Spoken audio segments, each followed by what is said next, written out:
Now, it is no secret that the mission of the Iran-backed Hamas is to abolish the very existence of Israel as a state. They certainly made that abundantly clear in their most recent and heinous crime against Israel. It is as if they got the march order from the former president of Iran, Mahmoud Ahmadinejad. In 2005, he called for a world without Zionism. He called for Israel to be wiped off the map. There are a lot of Arabs who do not want Israel there. They want to get rid of Israel. Well, so what is the root cause of the hostility between Israelis and the Arabs in general and Palestinians in particular? Do note that Iranians are not Arabs ethnically, but deemed as Arabs because of their Muslim faith. So to put it differently, why do Arabs hate Israel so much? Is it because Israel possesses land beyond only 5,500 square miles that UN parceled out to Israel in 1947? Yes, that's all Israel got initially, cheaply in the Negev desert. That's the equivalent of Connecticut. So how did Israel manage to expand her territory? Well, in 1967, three nations, Jordan, Syria, and Egypt, came against Israel. Well, Israel preemptively struck, but there was a war where in a matter of 6 days, Israel gained an amazing victory, and they took land in West Bank, Gaza Strip, Golan Heights, and Sinai Peninsula, and East Jerusalem. And that has been the reason for contention to this day. And that's what the mainstream media will tell you, that the conflict is over territories that Israel took after the 6-Day War. Some of which, by the way, Israel returned, like the Sinai Peninsula, to Egypt. But an undeniable fact is that Arabs attacked Israel as soon as the UN parceled out to her, no doubt fueled by the horror of the Holocaust, a relatively small plot of land, which is equivalent to the size of Connecticut. To be clear, the war of 1947 and 48 was not fought over the so-called occupied territories such as the West Bank or Golden Heights, since that happened in 1967. All this to say, behind the conflict over land is a religious conflict. The Arabs, mostly of the Islamic faith, do not like the faith of the Jews who believe in the God of the Bible. Now, this isn't to suggest that every Jew in Israel is a true practicing Jew in his or her heart. Not true, obviously. Although there is no question that the culture itself is rooted in the demands of Judaism, like a strict adherence to keeping the Sabbath. I know, I was in Israel a few years ago. But to many Arabs, most of whom are, again, Muslim, who want to expunge Israel out of Palestine, it is enough that Israelis are not Muslims. To firmly grasp this point, we need to go back to the time of the Prophet Muhammad in the 7th century.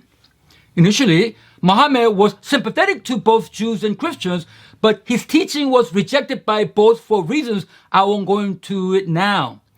Subsequently, angry that he was not accepted by the Jew, Muhammad declared that the center of worship was not Jerusalem, but Mecca. That was only the beginning of Muhammad's show of displeasure against the Jews. According to several Islamic scholars, one of his last wishes was, quote, to strike terror into the heart of the enemies of Allah and Muslims. This is in Quran chapter 8:18, and to punish non-Muslims at the hands of Muslims according to Allah's command. Fight them and Allah will punish them by your hand and disgrace them, help you over them, heal the breast of believers. This is in Quran chapter 9:14. This is to say, Muslims' intolerance of the Jews on religious ground is built into the Quran, and it is the key factor behind the hostility of the Arabs against Israelis in Palestine, who first moved there as early as 1917. 1917? I thought the Jews first moved to Palestine when the UN resolution of creating a partition between the Jews and Palestinians led to the new Israeli state on November 29, 1947. This takes some explanation. My source is Modern Times from the 20s to the 90s, nearly 900 pages long, written by Paul Johnson, who was a British journalist and historian. To get to the religious root of the Israeli-Palestinian conflict, we must factor in what Britain, arguably the most formidable power in the 20th century, did that affected the Jews. First, again, note that the Jews were allowed to repatriate back to Palestine as far back as 1917, when Britain, which had control over that region, then enacted the so-called Balfour Declaration that promised the Jews a national home in Palestine to encourage them to desert the Central Powers. Central Powers, comprised of Germany and Ottoman Empire, among other nations, were the enemy of the Allies led by Britain and France during World War I. So many Jews were already living in Palestine long before 1942 when, quote, came the first authenticated reports of the final solution, end of quote. I mentioned that political development as a background to show you that the root of Israeli-Palestinian conflict is religious. You see, there is another thing Britain did, which historian Johnson calls, quote, one critical British mistake, end of quote. Johnson believed if Britain did not do what she did in 1929, quote, it, referring to the Balfour Declaration that permitted the Jews to return to Palestine in 1917, might conceivably have been honored without detriment of the Arabs, for it did not imply a Zionist state as such, end of quote. Meaning what?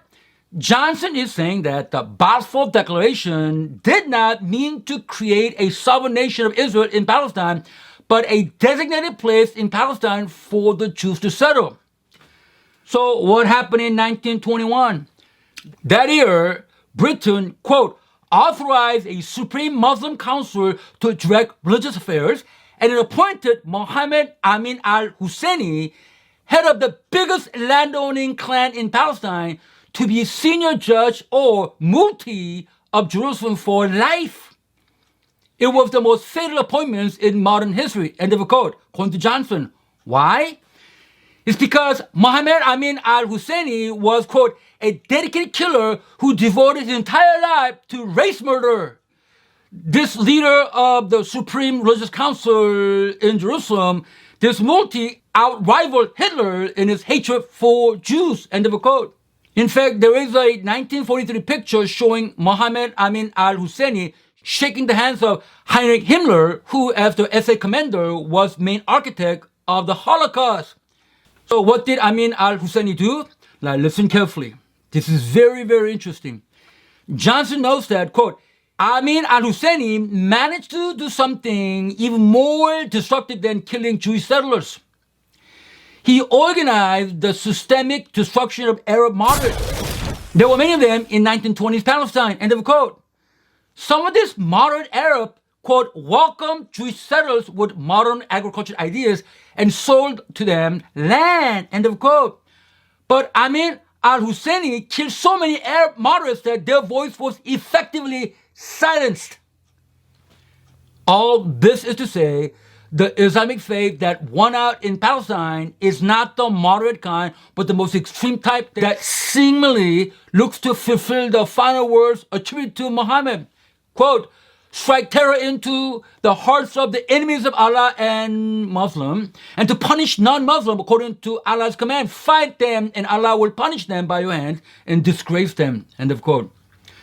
Again, my point is that underneath the Israeli-Arab-Palestinian conflict lies religious intolerance of those Arabs who adhere to the Islamic faith of Mohammed Amin al-Husseini, who, as the first person to sit on the Supreme Muslim Council to direct religious affairs in Jerusalem for life, hated the Jews of Judaism more than the Nazis, if that were possible. Of course, this is something the mainstream media simply won't talk about. Right now there's rise of anti-Semitism. I see some people who are okay with that. Shame on them. But at the same time, those Christians who don't seem to care about Palestinians, particularly believers, shame on them as well. We support Israelites. We support the mission to reach out to the nation so they could be part of family of God through faith in Jesus Christ. Amen.